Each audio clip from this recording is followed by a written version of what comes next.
I'm a 2:29 marathon runner.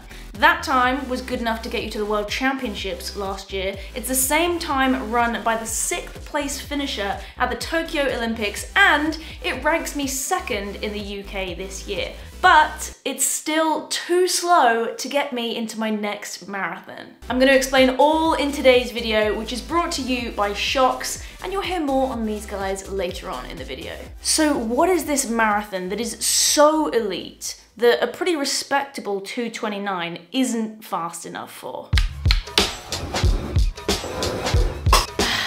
The Valencia Marathon is hosted annually in late November to early December in, you guessed it, Valencia. It's categorized as a platinum label road race by World Athletics, which means it's pretty good. It is perfectly flat. That, coupled with the time of year, which means the temperatures are ideal for marathon running, the conditions are set up for some pretty fast times. The organizers like to keep the race fairly small, which means with it being such an amazing race to go to try and target a PB, even in the masses, the places fill up incredibly quickly. It's a very popular marathon to run if you're in Europe or even elsewhere in the world. People flock here from all over the world to try and smash their PB. Now, as well as the masses being an international field, if you like, it attracts elites from all over the world too. And in recent years, these elite fields have been absolutely dominated by powerhouses in distance running from the African nations like Kenya and Ethiopia.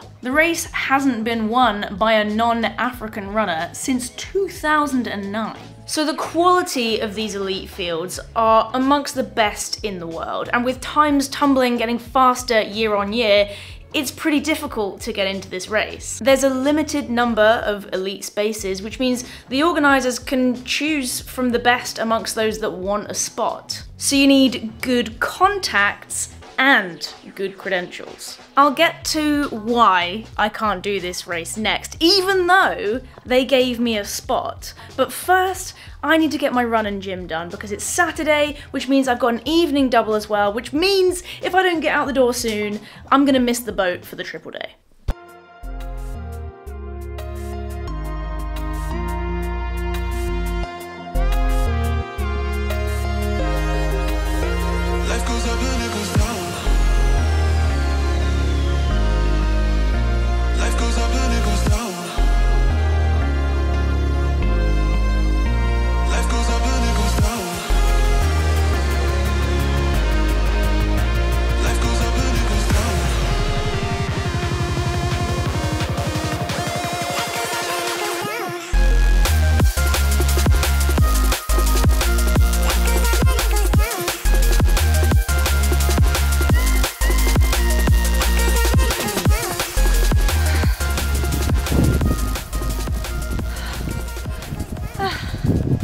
That was harder than it needed to be.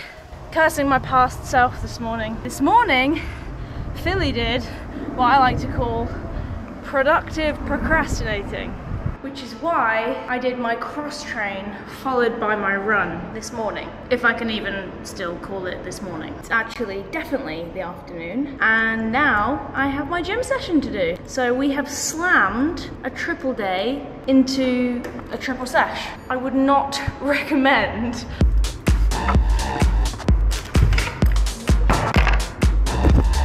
And go again.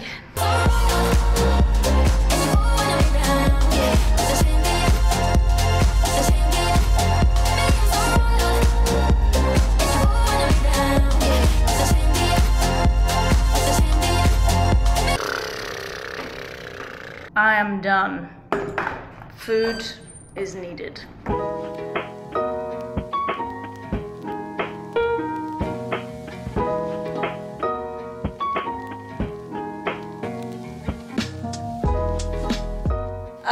I'm so tired. Now, time to see if the pancakes text worked. Oh, what do we have here? Pancakes. I officially have the best boyfriend ever. I'm gonna eat some pancakes, and past Phily is gonna tell you about these. Shocks new headphones, which is the sponsor of today's video.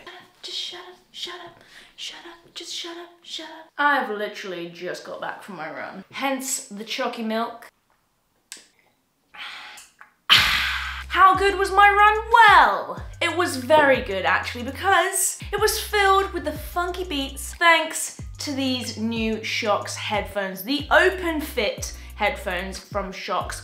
Not what you'd expect. They are open ear, as you can see, but they're not bone conduction, which is what you normally expect from Shox. So they sit just outside your ear here and play the beautiful music that you're listening to, whatever that may be, into your ear canal, and no one around you can hear the music that you're listening to, but you can hear your surroundings, which is great for safety, and it means that you can take calls whilst you're out on the run. And the battery life, they come in a little charging case here. I haven't charged them. They've got a 7-hour battery life on one single charge. Put them back in the case after that, that goes up to 28 hours. And if you take phone calls out and about on your runs, in the gym, whenever you're using your headphones, these have AI ambient noise cancellation, which essentially means that the person you're talking to and yourself aren't interrupted by all the noise that's going on around you, but you can still hear what's going on. If you're in the market for a new pair of headphones, the link is in the description as always. Back to the video.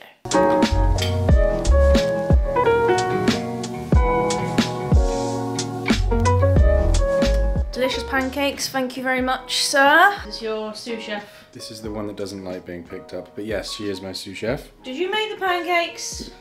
No.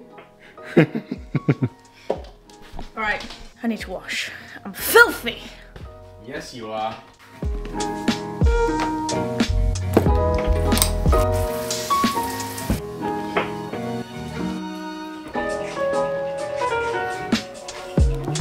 Right, triple day done in the morning. Back to the video and back to talking about Valencia. At last year's race, my 2:29 PB that I ran in Copenhagen would have placed me 20th in that field. The winner ran a sickeningly quick 2:14. I actually just can't even fathom how anyone can run that quick. It genuinely blows my mind. Makes me feel tired just thinking about it. I don't know why I'm not using a tripod. I'm propping the camera up. Look at this. This is the setup. A book with a mug with some water in it. And my training diary. I'm gonna move positions, one moment. So you could argue that my 2:29 performance, which would have got me 20th in the same race last year, is good enough for a spot in that race. And it is, but with a big but. So I was able to get a spot in the race, but that big but was one that I felt would hamper my performance and stack the odds against me to run a personal best, let alone the big goals that I have for my next marathon. So what was the catch? They gave me a spot in the race. I wasn't allowed my own personal bottles. Those were reserved for the people in the elite of the elite field that had run sub 2:25, and the sub elite, which is everyone who's slower than 2:25 at the women's side, can't have their own personal bottles. And for me, that's just too big a sacrifice. Yes, it's a flat and fast course. Yes, I think I could run amazingly there, but without personal drinks, you're starting off on the back foot. Can you run a sensationally fast time without personal drinks? Yes. But I've had personal drinks every 5K in both of the marathons I've done. It's something that I train with, I make part of my prep, and I've finessed that fueling strategy, which includes liquids. Now, there are certain rules about people passing you drinks in a race, especially if you're in an elite field, and people get very funny about that, i.e. race organizers and people that ratify performances. That's also a big risk, getting a group of people together that you can rely on to pass you drinks in a race. It's another thing to worry about. It's another variable that should be controlled and locked away. And I ultimately decided it was too big a risk and I wanted to look for an alternative. And whilst it's really frustrating, that was the race that I'd been banking on doing. It's at the perfect time of year. It's a really flat course. I can't really be too annoyed. Firstly, it's a perfect storm. It's an Olympic year coming up next year, so there's lots of athletes that want to get in a really fast performance tick off that Olympic qualifying time at the perfect time of year. It's 6-7 months before the Olympics, which is a perfect gap to get a decent amount of recovery in and then pick training back up for those people that will ultimately be running at the Olympics next year. So after initially being obviously disappointed that my plans had to change, I'm okay with it. Standards are being raised in distance running left, right, and center, and I have to up my game with that. There's no point hosting a pity party that, oh, I wasn't allowed to do my next marathon and now I'm gonna sulk. That's not what this video is. I have zero animosity towards Valencia Marathon, and one day I'll be quick enough to race there and I'm sure I'll have an amazing time. It's just not meant to be this year. And maybe part of the reason I'm really okay with it now is I have an amazing plan B, which is now my plan A. I just dropped the camera. Let there be light. Try the yellow one. So what am I doing instead? What is this plan B that is my lemonade I'm making from my big juicy lemons? I am gonna be racing the Houston Marathon in January 2024 instead. Now, it is 6 weeks later than Valencia, which is a bit of a gap. It just means I'm gonna start my marathon block later. I did look around at what alternatives there were at a similar time to Valencia, but there's really not much. You've got Florence Marathon, which looks lovely, but quite windy, lots of tight corners. Malaga, which is on the seafront, that's a big no-no for me for wind. And the other one that was at a similar time is California International Marathon, but it's net downhill, too much so that it's not legal for qualifying times. So whatever time I ran there wouldn't count for any selection process. So I'm doing Houston. It's on the 14th of January, I believe. The big silver lining is that I'm actually gonna be getting 2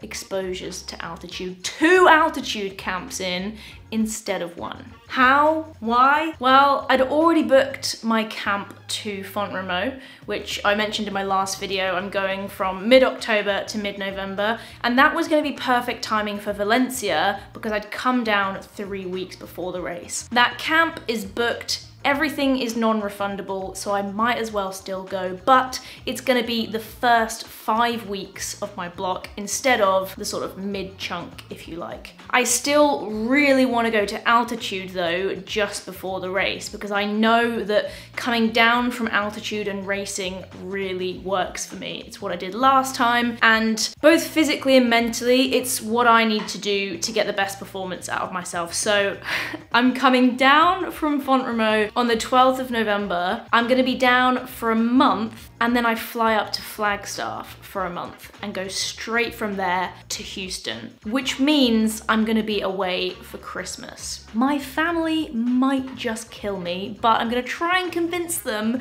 to hold an un-Christmas for us all at the end of January. Maybe we'll go for the 25th of January and might even see if I can convince them to keep the Christmas tree up. What do you reckon? And having 2 camps in one block adds quite an exciting element. I think it'll give me a really good benefit by having 2 exposures in quite close proximity to one another. I'll probably feel pretty awful during the 4 weeks that I'm back at home down at sea level, because you tend to feel a little bit sluggish when it's outside of that perfect window for racing after coming down from altitude, which is you race typically within 2 days or you wait 3 weeks, and that middle chunk you feel just a little bit sluggish, just things aren't really quite clicking. So I'm gonna be mentally prepared for that. I'm gonna take you along with me, of course, and we'll document the whole thing. And the main thing that sort of worries me, whilst it'll be a lot of time away from home, we're gonna try and get Daniel to come out for Christmas so that I can spend Christmas with him at Flagstaff, and maybe he'll be able to stay the whole way out until the marathon in January. But even without that, it's gonna be expensive. Like, eye-wateringly expensive. And unfortunately, the reality of being a professional athlete in the running world is that you get to say, I'm a professional athlete. Unless you're one of the top few runners in the world that are actually paid just to run, you still need what I call a job. to be able to pay your mortgage and bills, let alone fund an extra 5-week altitude camp that you hadn't really budgeted for. I'm very lucky that I have the coolest jobs in the world, in that I get to make money from creating these videos, working with brands, and coaching my amazing roster of athletes. So some of the funding for those camps will come from savings that I've put aside from my earnings, and some of it will come from the incredible support that I have from a group of loyal patrons, which really helps with this kind of stuff too. But I'm also on the lookout for sponsors. You guys will have seen sponsors in my YouTube videos, in everyone's YouTube videos. It's a lot of the time what pays for making this content. But I'm gonna try and find some sponsors to actually sponsor my training camps. I'm thinking of having 3 or 4 sponsors that I can say in every video, thank you to these sponsors for sponsoring my training camp and actually allowing me to come out here. So if anyone watching this knows of any sponsors, perhaps small businesses that might be interested in supporting me on that and on my journey to running, hopefully, the Olympic qualifying time at Houston Marathon in January 2024, let me know, reach out, I'd love to hear from you. These lights and this, I don't know what you call it, rolly paper thingy, Daniel will have a much more sophisticated word for it than that. It's great, but it's really warm, so I'm gonna move and go to the OG kitchen setup. So that's basically my next few weeks and months laid out for you guys in the last couple of videos. I'm gonna be heading to Copenhagen to run the half marathon in less than a month by the time this video comes out, which is very exciting. Then I get back and I've got maybe 2.5 weeks till I head off to Font-Romeu on my own. Then I'll be back mid-November, home for a month, then I head out to Flag for 5 weeks, and then I race a marathon in Houston, Texas, baby. And that means the rest of this year is gonna absolutely fly by.